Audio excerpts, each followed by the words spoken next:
वे हमारी सम्मानित अतिथि के रूप में भारत की आधिकारिक यात्रा पर आई है। यह हमारे लिए खुशी की बात है कि डॉक्टर एक्शन बजट सत्र को देखने के लिए यहाँ उपस्थित है। माननीय डॉक्टर तुल्या एक्शन शुक्रवार दिनांक 19 जुलाई 2024 को भारत पहुंची। उन्होंने 21 जुलाई 2024 को आगरा का भ्रमण किया और इस समय वह विशेष बॉक्स में आसीन है। हम भारत में उनके सुखद और सफल प्रवास की कामना करते हैं। हम अंतर संसदीय संघ के प्रेसिडेंट के रूप में उनकी भूमिका के लिए सफलता की भी कामना करते हैं। उनके माध्यम से हम तंजानिया गणराज्य की संसद के सदस्यों, तंजानिया की सरकार तथा वहां की मित्र जनता को बधाई और शुभकामनाएं देते हैं। माननीय सदस्यगण, जैसा कि आपको समाचार भाग 2 के माध्यम से पहले ही सूचित किया जा चुका है कि माननीय वित्त मंत्री जी के बजट भाषण की प्रतियां हार्ड कॉपी के रूप में उपलब्ध कराई जाएगी।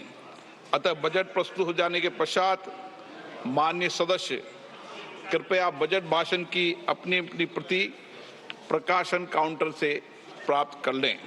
आपको ये भी सूचित किया जाता है कि माननीय मंत्री द्वारा बजट प्रस्तुत किए जाने के पश्चात बजट की प्रतियां आपको मेंबर्स पोर्टल के माध्यम से भी उपलब्ध करा दी जाएगी। माननीय वित्त मंत्री Shrimati Nirmala Sitharaman.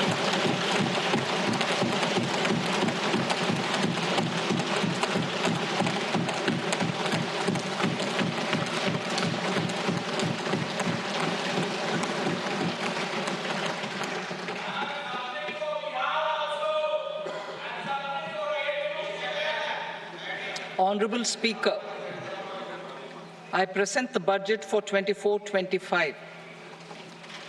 Introduction. The people of India have reposed their faith in the government led by Honorable Prime Minister Shri Narendra Modi and re-elected it for a historic third term under his leadership.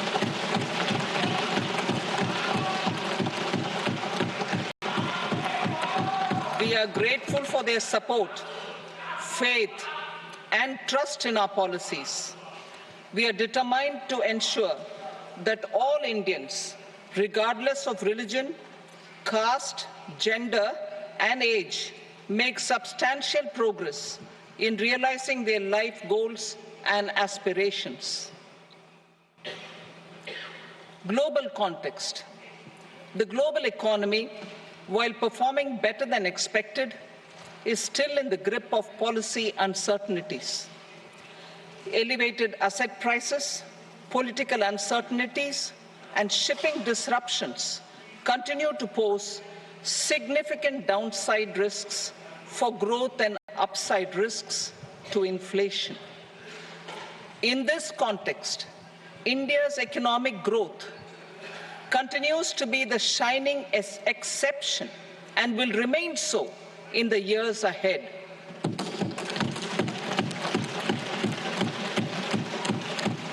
India's inflation continues to be low, stable, and moving towards the 4% target. Core inflation, that is non-food and non-fuel, currently is 3.1%. Steps are being taken to ensure supplies of perishable goods reach markets adequately. Interim budget.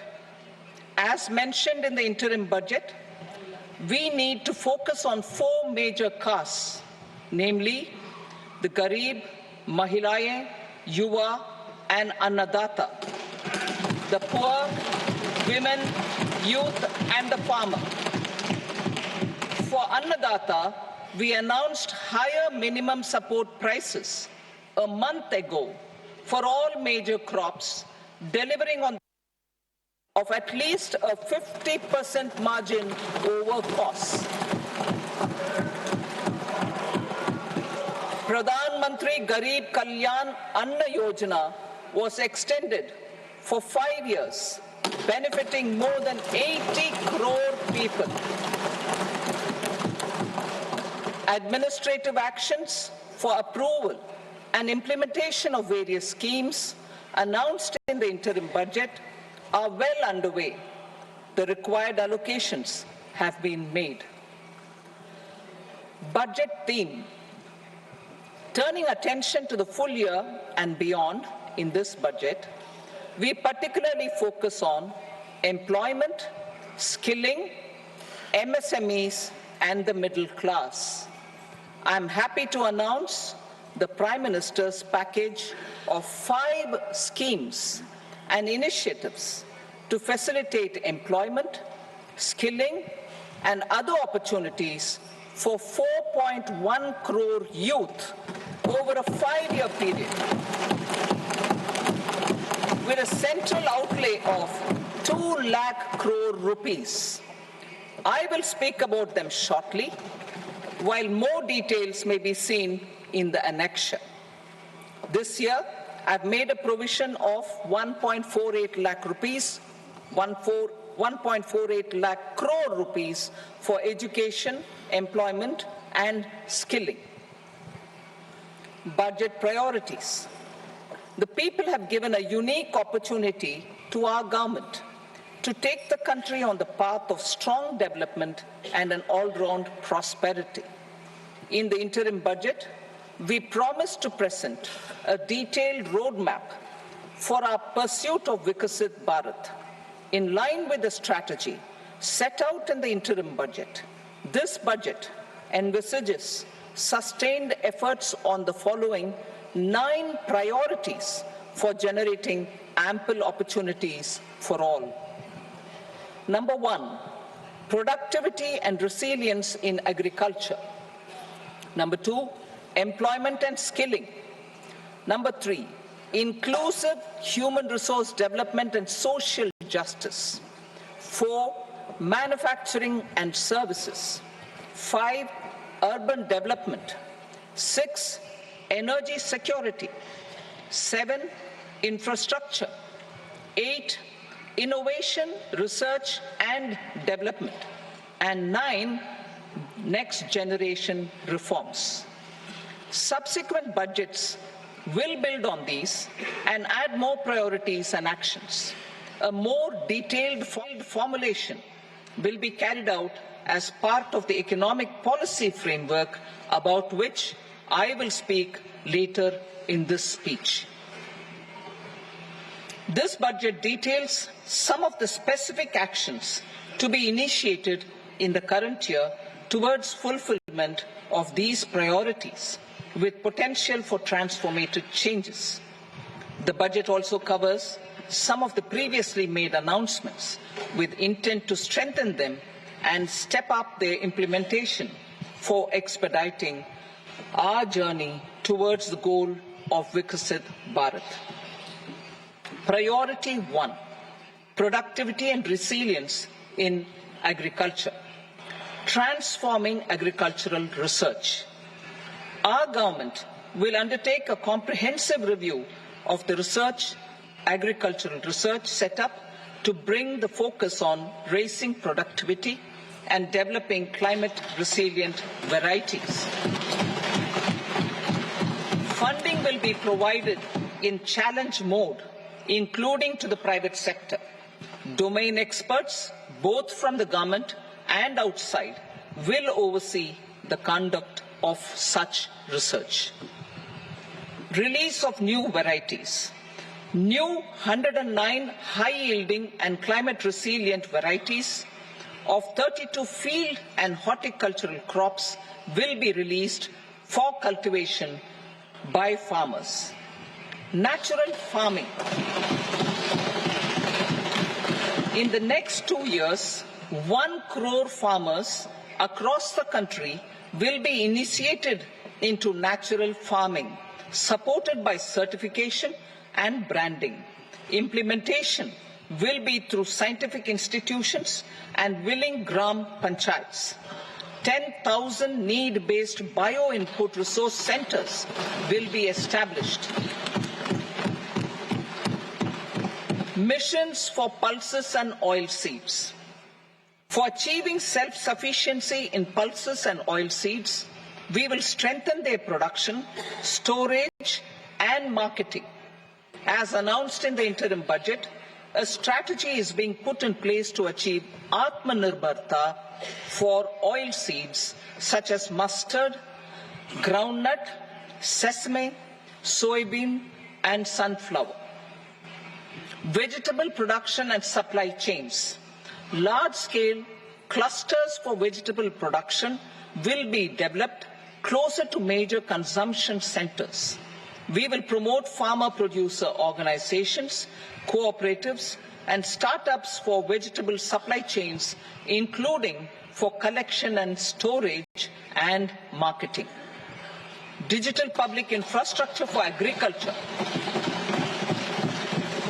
Buoyed by the success of the pilot project, our government, in partnership with the states, will facilitate the implementation of the digital public infrastructure in agriculture for coverage of farmers and their lands in 3 years. During this year, digital crop survey for Kharif using the DPI will be taken up in 400 districts.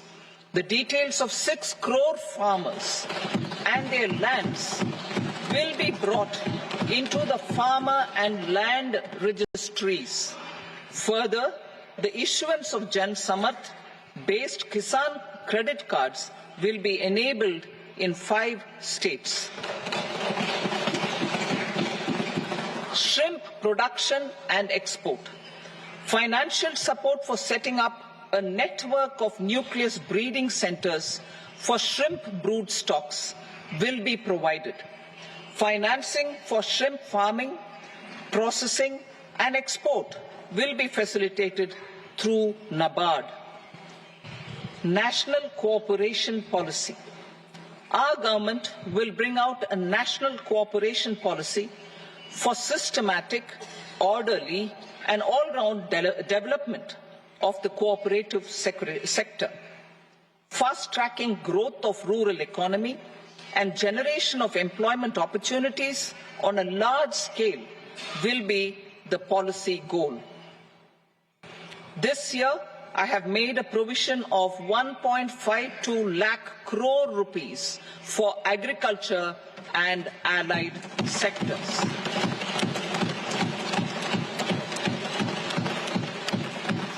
Priority 2, employment and skilling. Employment-linked incentive. Our government will implement following 3 schemes for employment-linked incentive as part of the Prime Minister's package. These will be based on enrollment in the EPFO and focus on recognition of first-time employees and support to employees and employers. Scheme A, first-timers. This scheme will provide 1 month wage to all persons newly entering the workforce in all formal sectors.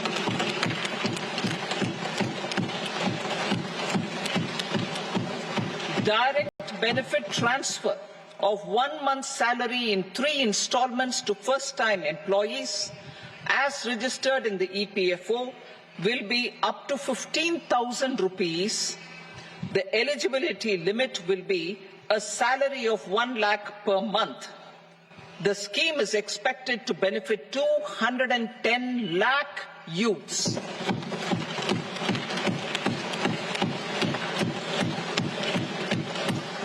Scheme B, job creation in manufacturing. This scheme will incentivize additional employment in the manufacturing sector linked to the employment of first-time employees. An incentive will be provided at specified scale directly both to the employee and the employer with respect to the EPFO contribution in the first 4 years of employment. The scheme is expected to benefit 30 lakh youth entering employment and their employers.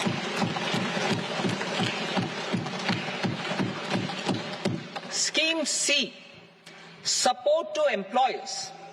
This employer-focused scheme will cover additional employment in all sectors. All additional employment within a salary of 1 lakh rupee per month will be counted. The government will reimburse to employers up to 3,000 rupees per month for 2 years towards the EPFO contribution for each additional employee. The scheme is expected to incentivize additional employment of 50 lakh persons.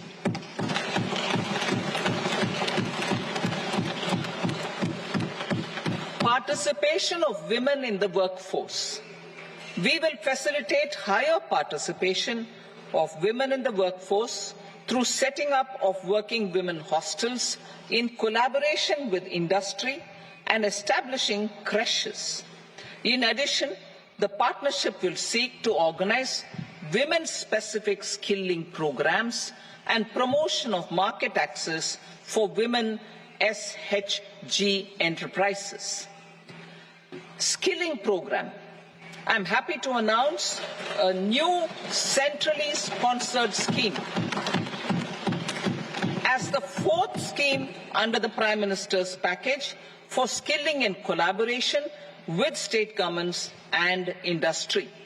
20 lakh youth will be skilled over a 5-year period.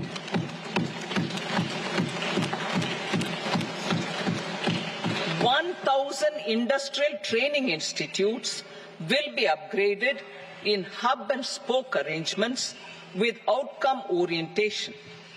Course content and design will be aligned to the skill needs of industry, and new courses will be introduced for emerging needs.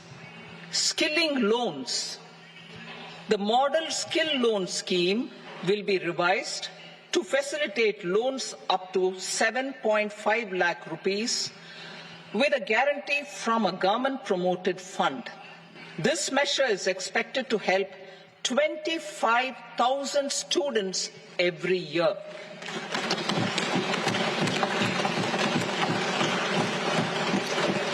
Education loans. For helping our youth who have not been eligible for any benefit under government schemes and policies, I am happy to announce a financial support for loans up to 10 lakh rupees for higher education in domestic institutions.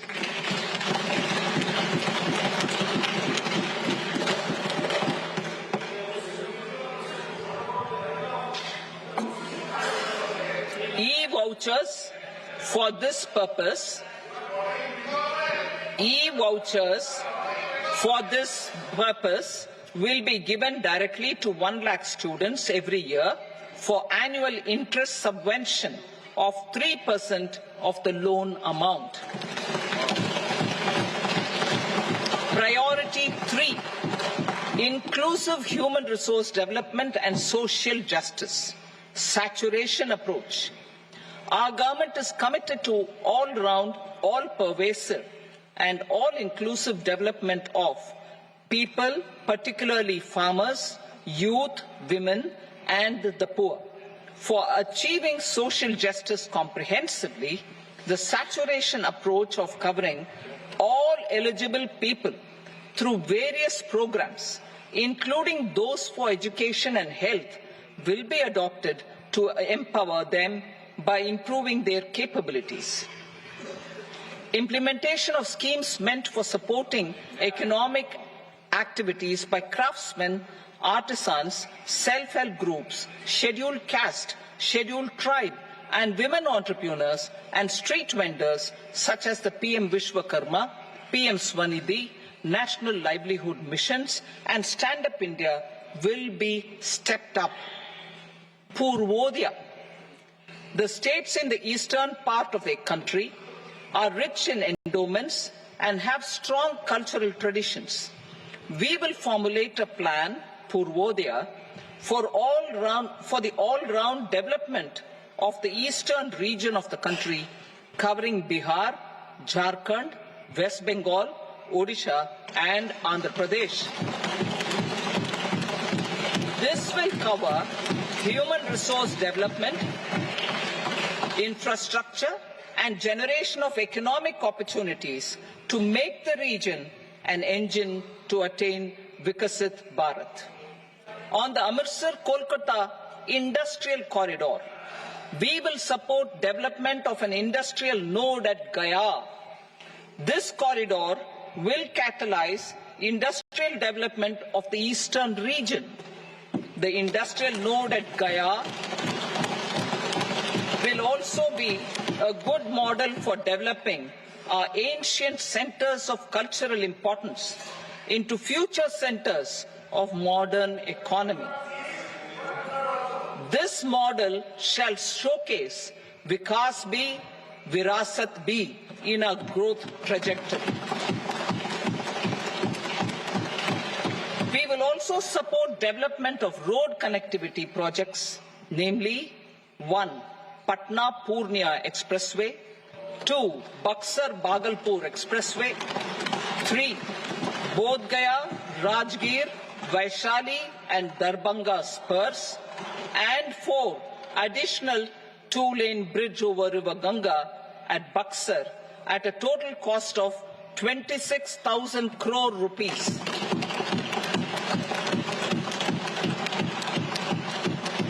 Power projects, including setting up of a new 2,400 megawatt power plant at Pir Painti, will be taken up at a cost of 21,400 crore rupees.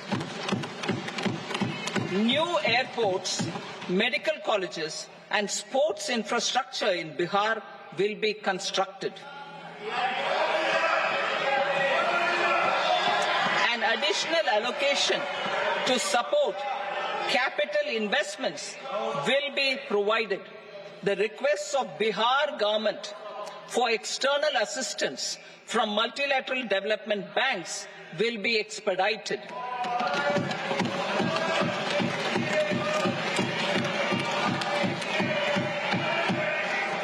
Andhra Pradesh Reorganization Act.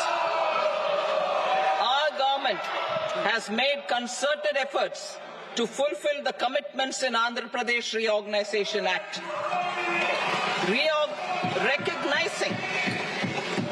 Recognizing the state's need for the capital, recognizing the state's need for a capital, we will facilitate special financial support through multilateral development agencies. In the current financial year, 15,000 crore rupees will be arranged with additional amounts in future years.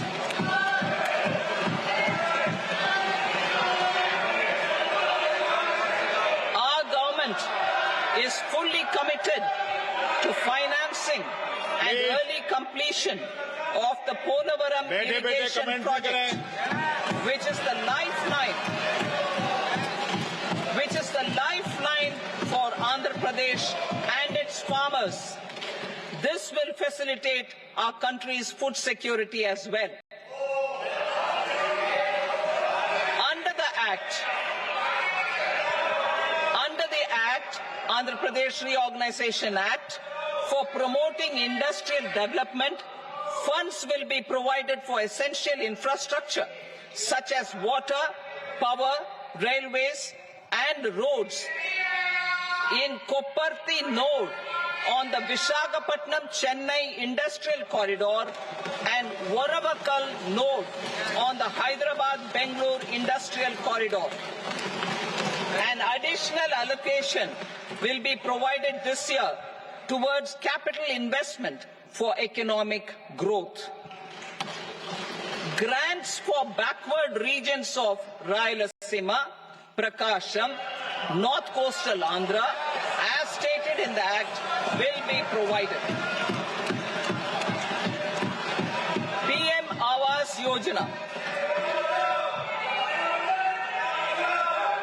3 crore additional houses under the PM Awas Yojana in rural and urban areas in the country have been announced, for which the necessary allocations are being made. Women-led development. For promoting women-led development, the budget carries an allocation of more than 3 lakh crore for schemes benefiting women and girls. This signals our government's commitment for enhancing women's role in economic development. Pradhan Mantri Janjatiya Unnat Gram Abhiyan. For improving the socio-economic condition of tribal communities, we will launch the Pradhan Mantri Janjatiya Unnat Gram Abhiyan by adopting saturation coverage for tribal families in tribal majority villages and aspirational districts.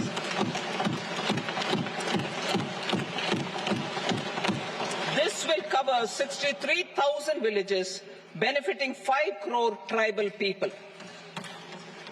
Bank branches in northeastern region. More than 100 branches of India Post Payment Bank will be set up in the northeast region to expand the banking services. This year, I have made a provision of 2.66 lakh crore rupees for rural development, including rural infrastructure. Priority 4, manufacturing and services, support for promotion of MSMEs. This budget provides special attention to MSMEs and manufacturing, particularly labor-intensive manufacturing. We have formulated a package covering financing, regulatory changes, and technology support for MSMEs to help them grow and also compete globally, as mentioned in the interim budget. I am happy to announce the following specific measures. Credit guarantee scheme for MSMEs in the manufacturing sector. For facilitating term loans to MSMEs for purchase of machinery and equipment without collateral or third-party guarantee, a credit guarantee scheme will be introduced. The scheme will operate on pooling of credit risks of such MSMEs. A separately constituted self-financing guarantee fund will provide to each applicant guarantee cover up to 100 crore rupees, while the loan amount may be larger. The borrower will have to provide an upfront guarantee fee and an annual guarantee fee on the reducing loan balance. New assessment model for MSME credit. Public sector banks will build their own in-house capability to assess MSMEs for credit instead of relying on external assessment. They will also take a lead in developing or getting developed a new credit assessment model based on the scoring of digital footprints of the MSMEs in the economy. This is expected to be a significant improvement over the traditional assessment of credit eligibility based only on asset or turnover criteria. That will also cover MSMEs without a formal accounting system. Credit support to MSMEs during stress period. I'm happy to announce a new mechanism for facilitating continuation of bank credit to MSMEs during their stress period while being in special mention account, SMA stage. For reasons beyond their control, MSMEs need credit to continue their business and to avoid getting into the NPA stage. Credit availability will be supported through a guarantee from a government-promoted fund. Mudra loans. The limit of Mudra loans will be enhanced to 20 lakh from the current 10 lakh for those entrepreneurs who have availed and successfully repaid previous loans under the Tarun category. enhanced scope for mandatory onboarding in trades. For facilitating MSMEs to unlock their working capital by converting their trade receivables into cash, I propose to reduce the turnover threshold of buyers for mandatory onboarding on the trades platform from rupees 500 crore to 250 crore rupees.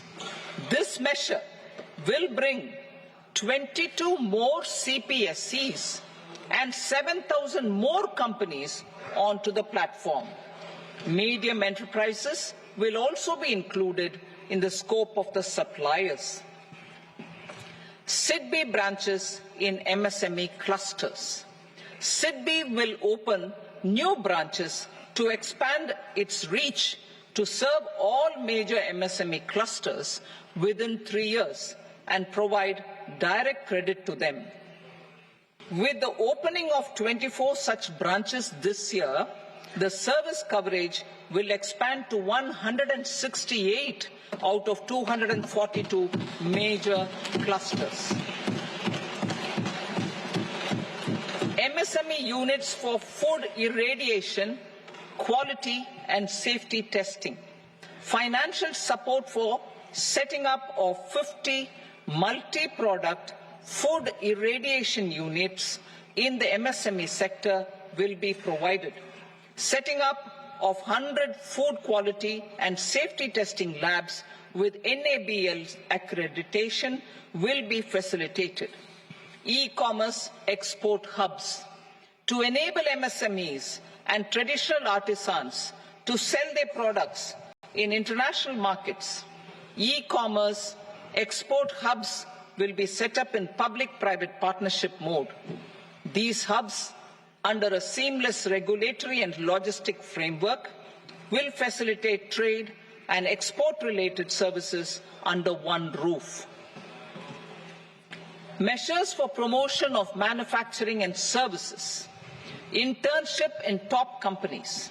As the fifth scheme under Prime Minister's package, our government will launch a comprehensive scheme for providing internship opportunities in 500 top companies to 1 crore youth in 5 years.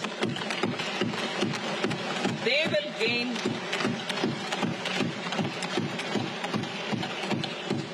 will gain exposure for 12 months to real-life business environment, varied professions and employment opportunities. An internship allowance of 5,000 per month, 5,000 rupees per month, along with a one-time assistance of 6,000 rupees will be provided. Companies will be expected to bear the training cost and 10% of their internship cost from their CSR funds. Industrial parks.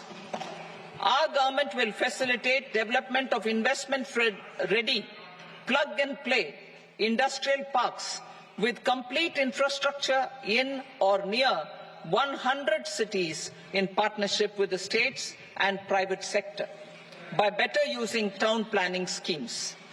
12 industrial parks under the National Industrial Corridor Development Program also will be sanctioned.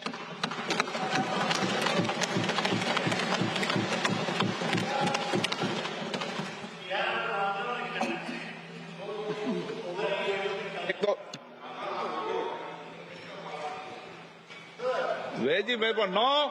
Please, Petty.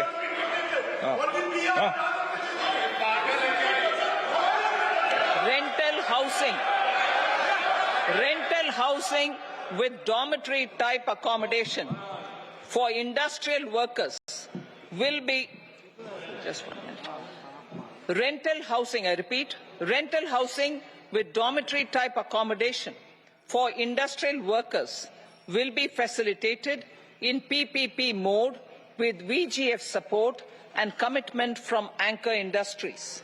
Shipping industry, ownership, leasing and flagging reforms will be implemented to improve the share of Indian shipping industry and generate more employment. Critical mineral mission. We will set up a critical mineral mission for domestic production, recycling of critical minerals, and overseas acquisition of critical mineral assets. Its mandate will include technology development, skilled workforce, extended producer responsibility framework, and a suitable financing mechanism. Offshore mining of minerals. Our government will launch the auction of the first tranche of offshore blocks for mining, building on the exploration already carried out. Digital public infrastructure applications. Turning to the services sector, I propose development of DPI applications at population scale for productivity gains, business opportunities, and innovation by the private sector. These are planned in the areas of credit, e-commerce, education, health, law and justice, logistics, MSME service delivery, and urban governance. Integrated technology platform for IBC ecosystem. An integrated technology platform will be set up for improving the outcomes under the Insolvency Bankruptcy Code for achieving consistency, transparency, timely processing, and better oversight for all stakeholders.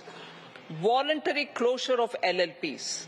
The services of the Center for Processing Accelerated Corporate Exit, CPACE, will be extended for voluntary closure of LLPs to reduce the closure times. National Company Law Tribunals. The IBC has resolved more than 1,000 companies, resulting in direct recovery of 3.3 lakh crore to creditors. 3.3 lakh crore rupees to creditors. In addition, 28,000 cases involving over 10 lakh crore rupees have been disposed of even prior to admission. Appropriate changes to the IBC, reforms and strengthening of the tribunal and appellate tribunals will be initiated to speed up insolvency resolution. Additional tribunals will be established. Out of those, some will be notified to decide cases exclusively under the Companies Act. Debt recovery. Steps for reforming and strengthening debt recovery tribunals will be taken. Additional tribunals will be established to speed up recovery.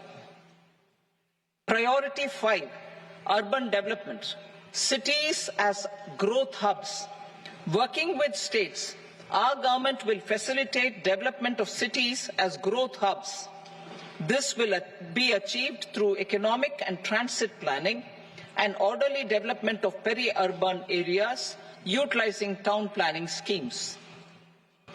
Creative redevelopment of cities.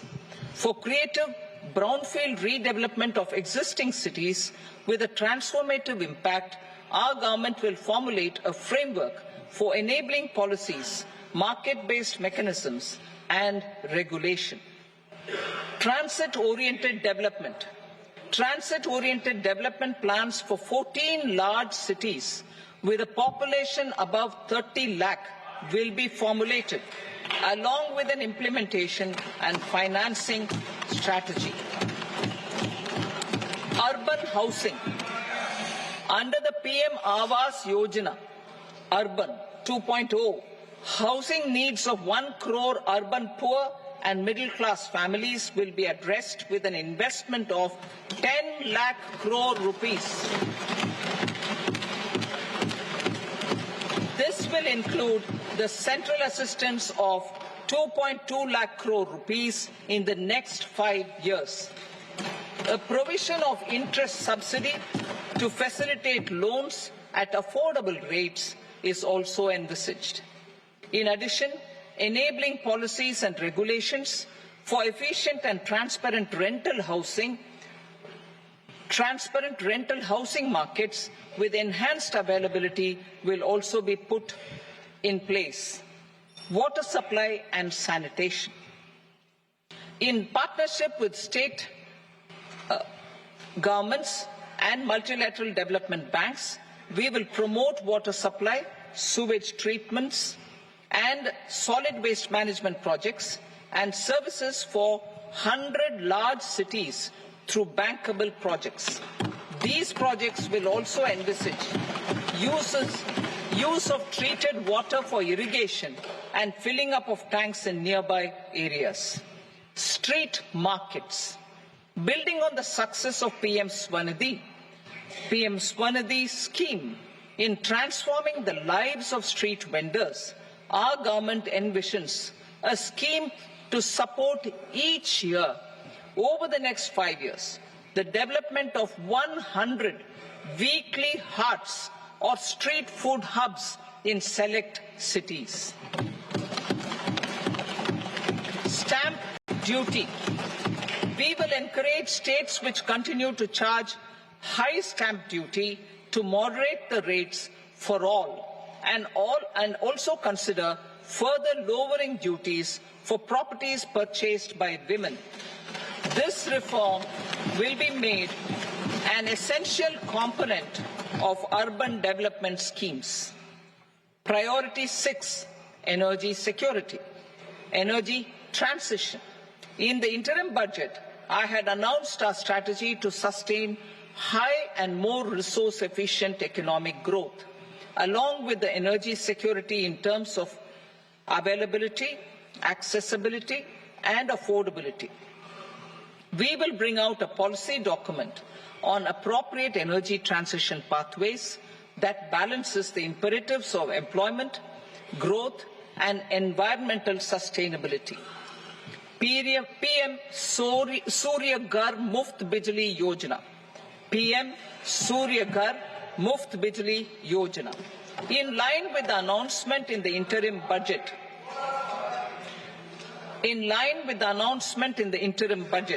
PM Surya Ghar Muft Bijli Yojana has been launched to install rooftop solar plants to enable 1 crore households obtain free electricity up to 300 units every month. The scheme has generated remarkable response with more than 1.28 crore registrations and 14 lakh applications, and we will further encourage it. Pumped storage policy. A policy for promoting pumped storage projects will be brought out for electricity storage and facilitating smooth integration of the growing share of renewable energy with its variable and intermittent nature in the overall energy mix. Research and development of small and modular nuclear reactors. Nuclear energy is expected to form a very significant part of the energy mix for Viksit Bharat. Towards that pursuit, our government will partner with the private sector for 1. Setting up Bharat Small Reactors, 2. Research and development of Bharat Small Modular Reactor, and 3. Research and development of newer technologies for nuclear energy. The R&D funding announced in the interim budget will be made available for this sector also. Advanced ultra supercritical thermal power plants. The development of indigenous technology for advanced ultra supercritical thermal power plants with much higher efficiency has been completed. A joint venture between NTPC and BHEL will set up a full-scale 800 megawatt commercial plant using AUSC technology. The government will provide the required fiscal support. Moving forward, development of indigenous capacity for the production of high-grade steel and other advanced metallurgy materials for these plants will result in strong spin-off benefits for the economy. Roadmap for hard-to-abate industries. A roadmap for moving the hard-to-abate industries from energy efficiency targets to emission targets will be formulated. Appropriate regulations for transition of these industries from the current perform, achieve and trade mode to Indian carbon market mode will be put in place. Support to traditional micro and small industries. An investment-grade energy audit of traditional micro and small industries in 60 clusters, including brass and ceramic, will be facilitated. Financial support will be provided for shifting them to cleaner forms of energy and implementation of energy efficiency measures. The scheme will be replicated in another 100 clusters in the next phase. Priority 7, infrastructure investment by central government. Significant investment the central government has made over the years in building and improving infrastructure has had a strong multiplier effect on the economy. We will endeavour to maintain strong fiscal support for infrastructure over the next 5 years in conjunction with imperatives of other priorities and fiscal consolidation. This year, I have provided 11,11,111 crore rupees for capital expenditure. This would be 3.4% of our GDP. Infrastructure investment by state governments. We will encourage states to provide support of similar scale for infrastructure, subject to their development priorities. The provision of 1.5 lakh crore rupees for long-term interest-free loans have been made this year also to support the states in their resource allocation. Private investment in infrastructure. Investment in infrastructure by private sector will be promoted through viability gap funding and enabling policies and regulations. A market-based financing framework will be brought out. Pradhan Mantri Gram Sadak Yojana, Phase 4 of the PMGSY will be launched to provide all-weather connectivity to 25,000 rural habitations, which have become eligible in view of their population increase. Irrigation and flood mitigation. Bihar has frequently suffered from floods, many of them originating outside the country. Plans to build flood control structures in Nepal are yet to progress. Our government, through the Accelerated Irrigation Benefit Program and other sources, will provide financial support for projects with estimated cost of 11,500 crore rupees, such as the Kosi-Michi intra-state link and 20 other ongoing and new schemes, including barrages, river pollution abatement and irrigation projects. In addition, survey and investigation of Kosi-related flood mitigation and irrigation projects will be undertaken.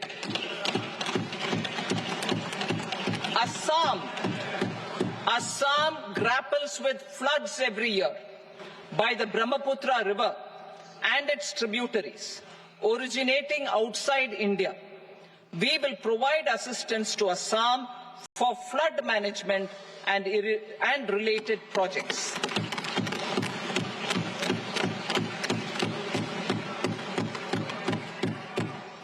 Himachal Pradesh suffered extensive losses due to floods last year. Our government will provide assistance to the state for reconstruction and rehabilitation through multilateral development assistance.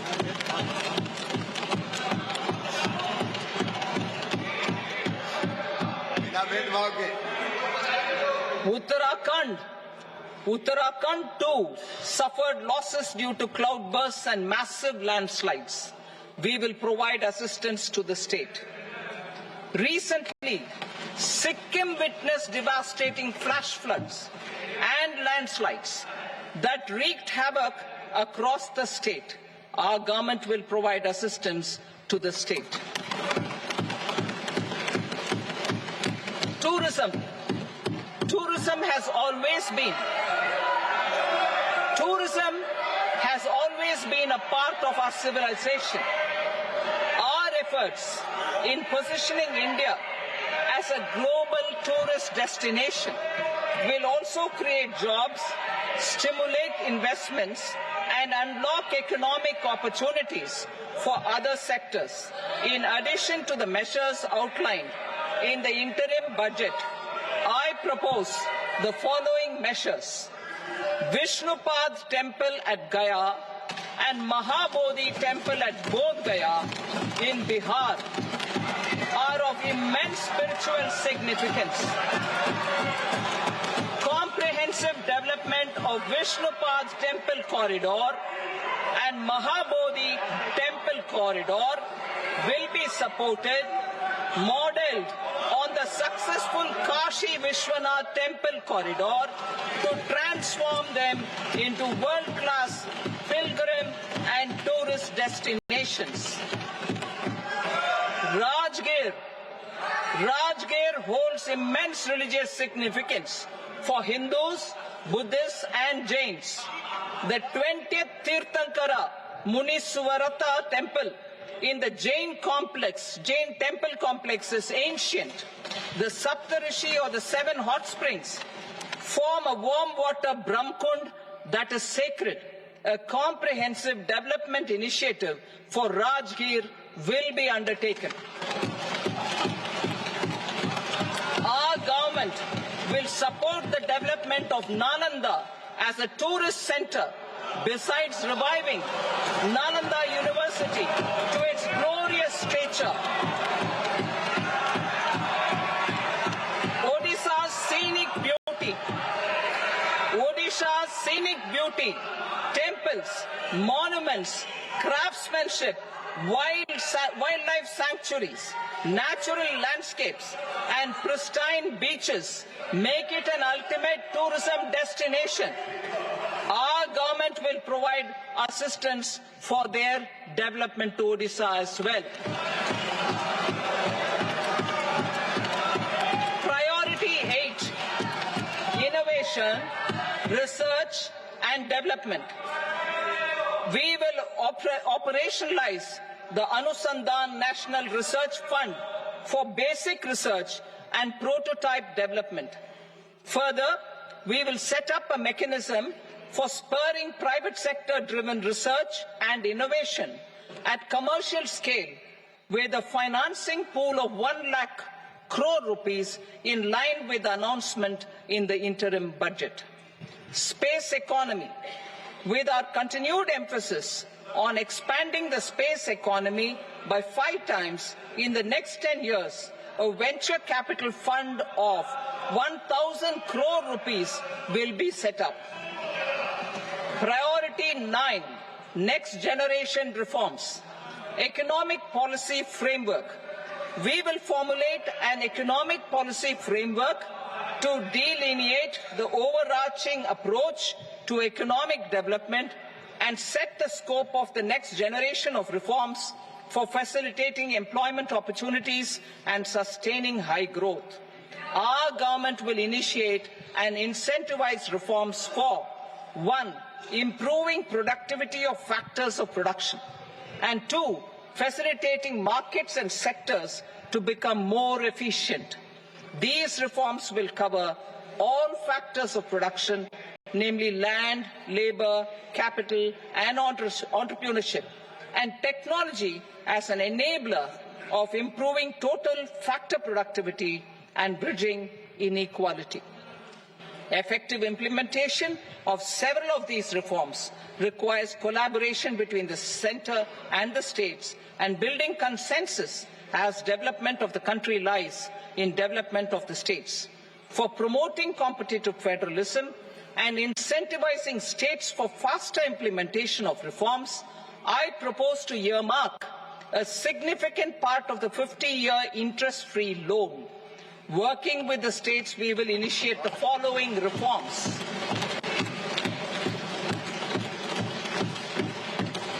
Land-related reforms and actions, both in the rural and urban areas, will cover land administration, will cover 1. Land administration, planning and management, and 2. Urban planning usage and building bylaws. These will be incentivized for completion within the next 3 years through appropriate fiscal support. Rural land-related actions. Rural land-related actions will include 1.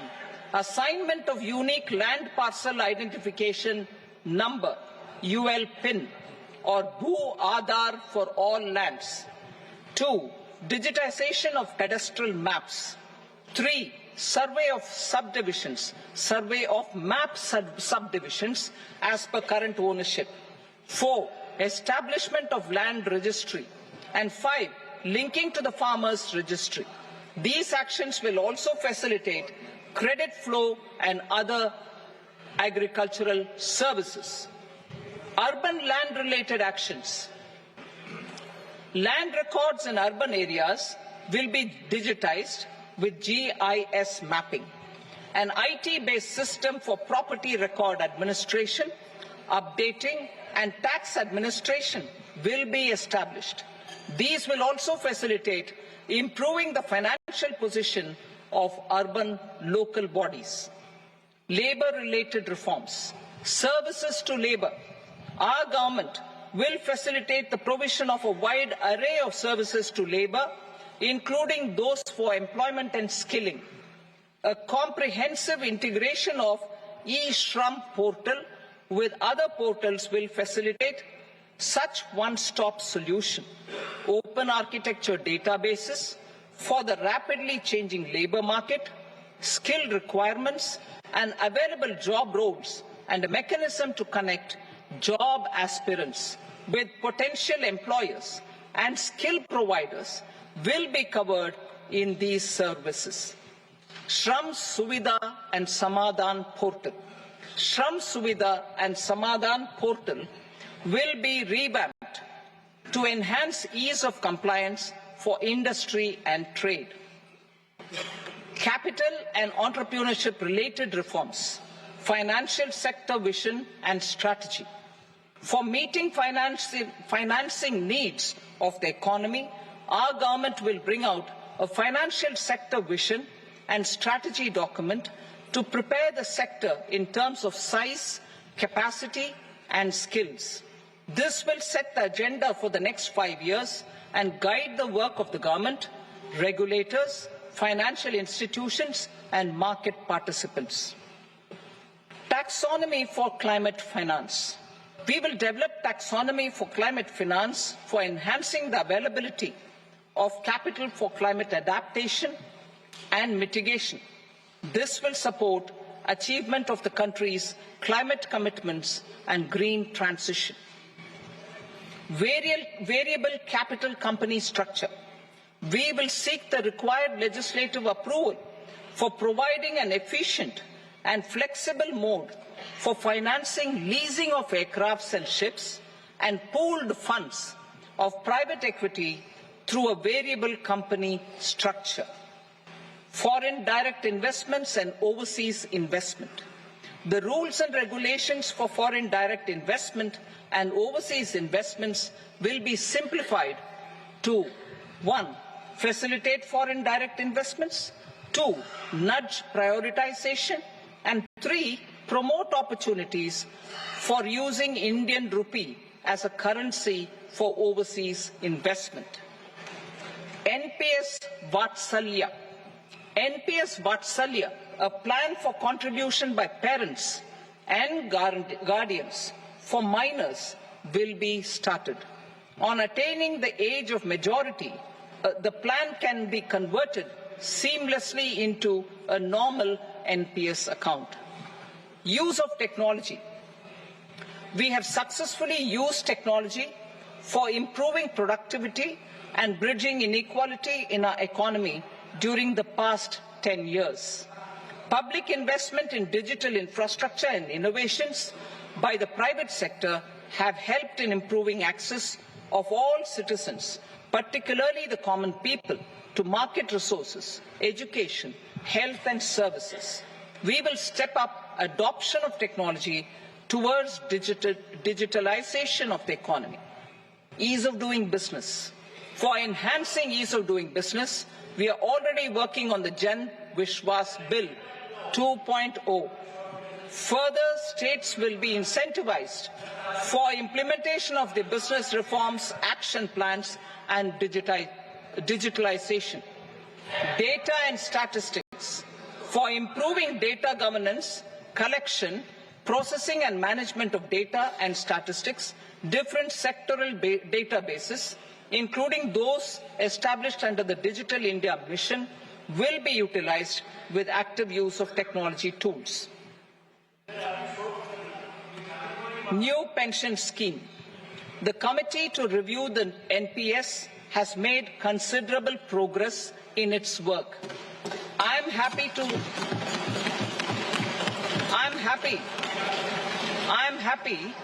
that the staff side of the National Council of the Joint Consultative Machinery for Central Government Employees has taken a constructive approach.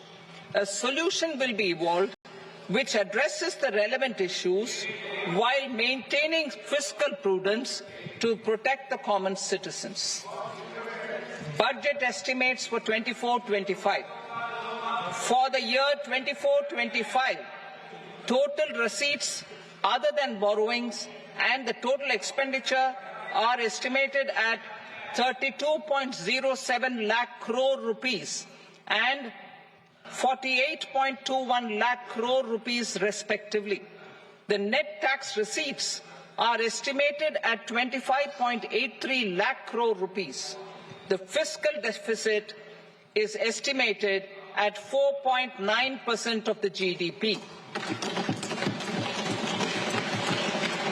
The gross and the net market borrowings through dated securities during 24-25 are estimated at 14.01 lakh crore rupees and 11.63 lakh crore rupees respectively. Both will be less than that in 23-24. The fiscal consolidation path announced by me in 2021 has served our economy very well, and we aim to reach the deficit below 4.5% next year. The government is committed to staying the course. From 2026-27 onwards, our endeavour will be to keep the fiscal deficit each year such that the central government's debt will be on a declining path as percentage of GDP. I will now move to Part B.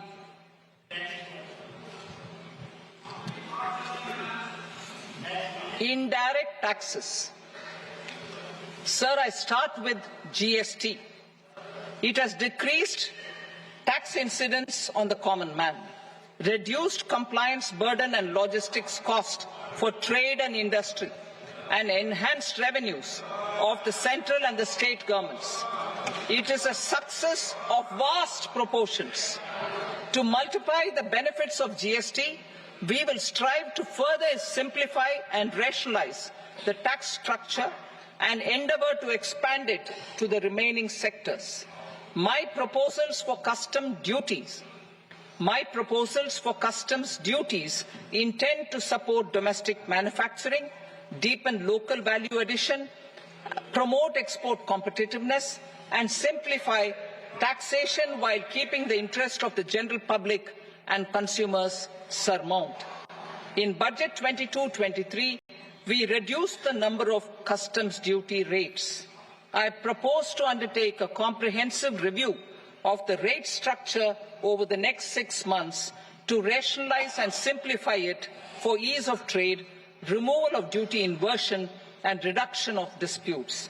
I shall now take up sector-specific customs duty proposals. Medicine and medical equipments. To provide relief to cancer patients, I propose to fully exempt 3 more medicines from customs duties.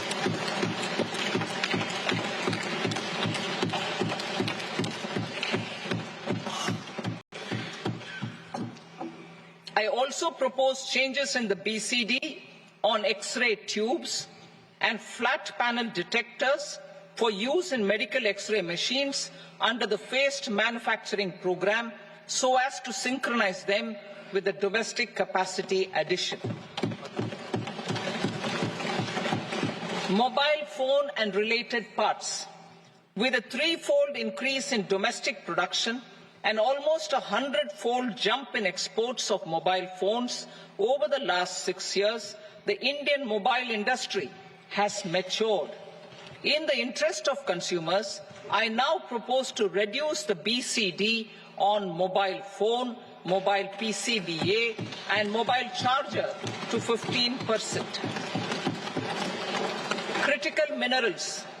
Minerals such as lithium, copper, cobalt and rare earth elements are critical for sectors like nuclear energy, renewable energy, space, defense, telecommunications and high-tech electronics. I propose to fully exempt customs duties on 25 critical minerals and reduce BCD on 2 of them. This will provide a major fillip to the processing and refining of such minerals and help secure their availability for these strategic and important sectors. Solar energy. Energy transition is critical in the fight against climate change. To support energy transition, I propose to expand the list of exempted capital goods for use in the manufacture of solar cells and panels in the country. Further, in view of sufficient domestic manufacturing capacity of solar gas, glass and tinned copper interconnect, I propose not to extend the exemption of custom duties provided to them. Marine products. India's seafood exports in the last financial year touched an all-time high of more than 60,000 crores of rupees. Frozen shrimp accounted for about 2/3 of these exports. To enhance their competitiveness, I propose to reduce BCD on certain broodstock, polychaete worms, shrimp and fish feed to 5%. I also propose to exempt customs duty on various inputs for manufacture of shrimp and fish feed. Leather and textile. Similarly, to enhance the competitiveness of exports in the leather and textile sectors, I propose to reduce BCD on real down-filling material from duck or goose. I am also making additions to the list of exempted goods for manufacture of leather and textile garments, footwear and other leather articles for export. To rectify inversion in duty, I propose to reduce BCD subject to conditions on methylene diphenyl diisocyanate MDI for manufacture of spandex yarn from 7.5 to 5%. Furthermore, the export duty structure on raw hides, skin and leather is proposed to be simplified and rationalized. Precious metals. To enhance domestic value addition in gold and precious metal jewelry in the country, I propose to reduce customs duties on gold and silver to 6% and that of platinum to 6.4%. Other metals. Steel and copper are important raw materials. To reduce their cost of production, I propose to remove the BCD on ferronickel and blister copper. I am also continuing with nil BCD on ferrous scrap and nickel cathode and concessional BCD of 2.5% on copper scrap. Electronics. To increase value addition in the domestic electronics industry, I propose to remove the BCD subject to conditions on oxygen-free copper for manufacture of resistors. I also propose to exempt certain parts for manufacture of connectors. Chemicals and petrochemicals. To support existing and new capacities in the pipeline, I propose to increase the BCD on ammonium nitrate from 7.5% to 10%. Plastics.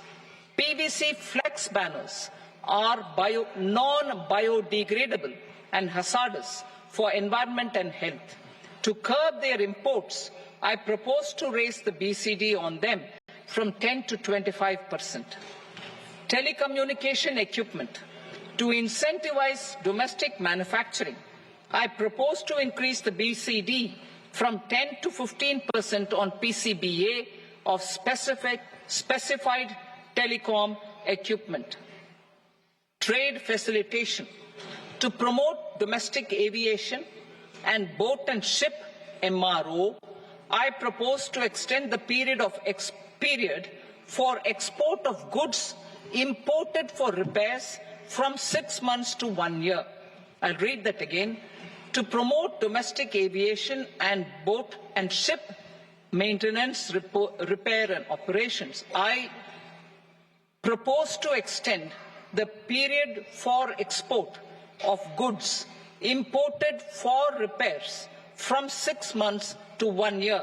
In the same vein, I propose to extend the time limit for re-import of goods for repairs under warranty from 3 to 5 years.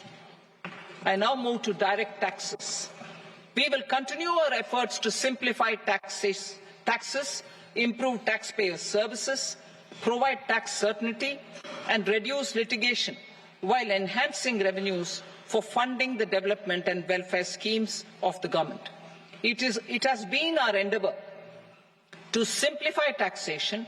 We have taken a number of measures in the last few years, including introduction of simplified tax regimes without exemptions and deductions for corporate tax and for personal income tax.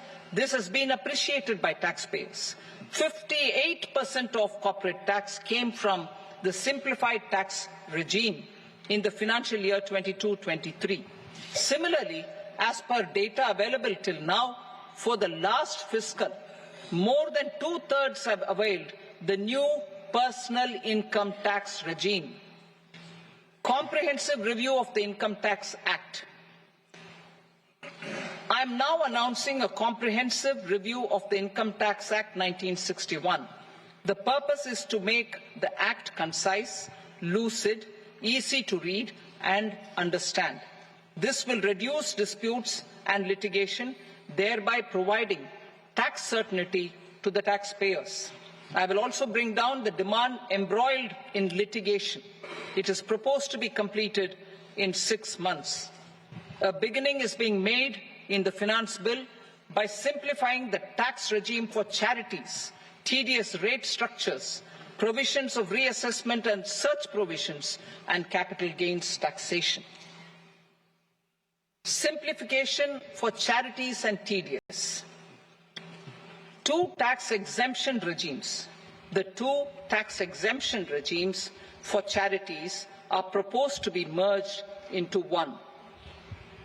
The 5% tedious rate on many payments is being merged into the 2% tedious rate, and the 20% tedious rate on repurchase of units by mutual funds or UTI is being withdrawn.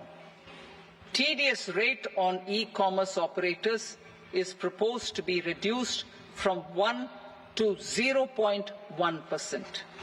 Moreover, credit of TCS is proposed to be given in the TDS to be deducted on salary. Further, I propose to decriminalize delay for payment of TDS up to the due date of filing statement for the same. I also plan to provide a standard operating procedure for TDS defaults and simplify and rationalize the compounding guidelines for such defaults. Simplification of reassessment. I propose to thoroughly simplify the provisions for reopening and reassessment. An assessment hereinafter can be reopened beyond 3 years from the end of the assessment year only if the escaped income is 50 lakh rupees or more, up to a maximum period of 5 years from the end of the assessment year. Even in such cases, a time limit of 6 years before the year of the search, as against the existing time limit of 10 years, is being proposed. This will reduce tax uncertainty and disputes. Simplification and rationalization of capital gains. Capital gains taxation is also proposed to be hugely simplified. Short-term gains on certain financial assets shall henceforth attract a tax rate of 20%, while that on all other financial assets and all non-financial assets shall continue to attract the applicable tax rate. Long-term gains on all financial and non-financial assets, on the other hand, will attract a tax rate of 12.5%. For the benefit of the lower and the middle income classes, I propose to increase the limit of exemption of capital gains on certain financial assets to 1.25 lakh rupees per year. Listed financial assets held for more than a year will be classified as long-term, while unlisted financial assets and all non-financial assets will have to be held for at least 2 years to be classified as long-term. Unlisted bonds and debentures, debt mutual funds and market-linked debentures, irrespective of holding period, however, will attract tax on capital gains at applicable rates. Taxpayer services. All the major taxpayer services under GST and most services under customs and income tax have been digitalized. All remaining services of customs and income tax, including rectification and order giving effect to appellate orders, shall be digitalized and made paperless over the next 2 years. Litigation and appeals. While our concerted efforts to reduce pendency of appeals at various appellate fora are beginning to show good results, it will continue to engage our highest attention. To dispose of the backlog of first appeals, I plan to deploy more officers to hear and decide such appeals, especially those with large tax effect. For resolution of certain income tax disputes pending an appeal, I am also proposing Vivad Se Vishwas Scheme 2024.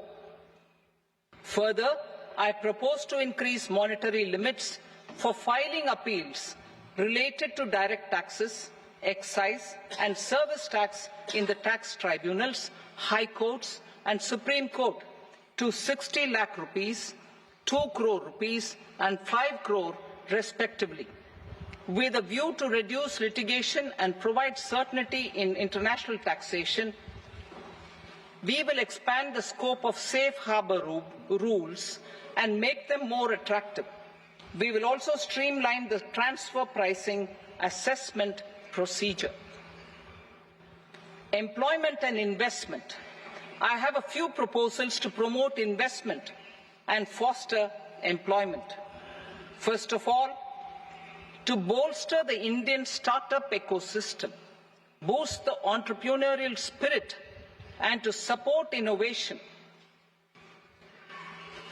I propose to abolish the so-called angel tax for all classes of investors. Second, there is tremendous potential for cruise tourism in India. To give a fillip to this employment-generating industry, I am proposing a simpler tax regime for foreign shipping companies operating domestic cruises in the country. Third, India is a world leader in the diamond cutting and polishing industry, which employs a large number of skilled workers. To further promote the development of this sector, we would provide for safe harbor rates for foreign mining companies selling raw diamonds in the country. Fourth, to attract foreign capital for our development needs, I propose to reduce the corporate tax rate on foreign companies from 40 to 35%. Deepening the tax base. I have a couple of proposals for deepening the tax base. First, security transaction tax on futures and options of securities is proposed to be increased to 0.02% and 0.1% respectively. Second, for reasons of equity, I propose to tax income received on buyback of shares in the hands of recipients. Other proposals. To improve social security benefits, deduction of expenditure by employers towards NPS is proposed to be increased from 10 to 14% of the employee's salary. Similarly, deduction of this expenditure up to 14% of salary from the income of employees in private sector, public sector banks and undertakings opting for the new tax regime is proposed to be provided. Indian professionals working in multinationals get ESOPs and invest in social security schemes and other movable assets abroad. Non-reporting of such small foreign assets has penal consequences under the Black Money Act. Such non-reporting of movable assets up to 20 lakh rupees is proposed to be depenalized. Other major proposals in the finance bill relate to withdrawal of equalization levy of 2%, expansion of tax benefits to certain funds and entities in IFSCs, and immunity from penalty and prosecution to Benamidar on full and true disclosure so as to improve conviction under the Benami Transaction Prohibition Act 1988. Personal income tax. Coming to personal income tax rates, I have two announcements to make for those opting for the new tax regime. First, the standard deduction for salaried employees is proposed to be increased from 50,000 to 75,000 rupees.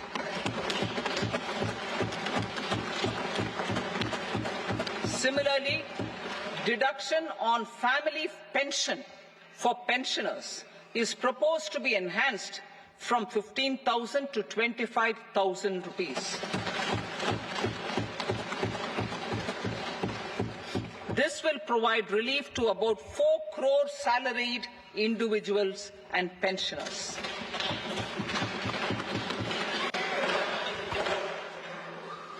Second, in the new tax regime, the tax rate structure is proposed to be revised as follows. 0 to 3 lakh rupees, nil. 3 to 7 lakh rupees, 5%. 7 to 10 lakh rupees, 10%. 10 to 12 lakh rupees, 15%.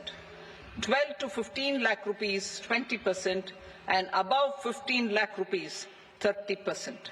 As a result of these changes, a salaried employee in the new tax regime stands to save up to 17,500 rupees in income tax.